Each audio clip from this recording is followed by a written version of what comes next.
Persiapan jelang pelaksanaan TNI Manunggal Membangun Desa Reguler ke-110, anggota TNI Kodim 0813 Bojonegoro gotong royong bersama masyarakat melakukan pengecatan di Balai Desa Jatimulyo.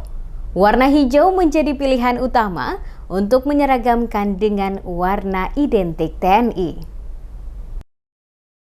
Pelaksanaan program TNI Manunggal Membangun Desa Reguler ke-110 Kodim 0813 Bojonegoro di Desa Jatimulyo, Kecamatan Tambakrejo, Kabupaten Tambakrejo semakin dekat.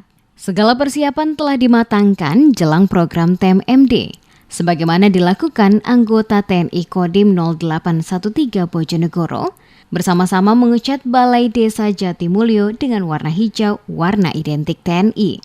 Kapten Infanteri Jomari, Komandan Koramil 14 Tambakrejo mengatakan, pengecatan ini dilakukan untuk memperindah Balai Desa Jatimulyo menjelang pelaksanaan program TMMD.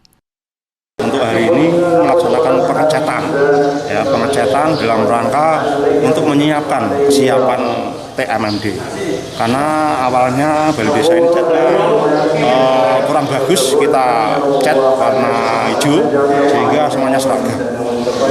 Demi keseragaman inilah kita samakan sehingga wujud kita bersama-sama masyarakat untuk mengecat hari ini sampai selesai.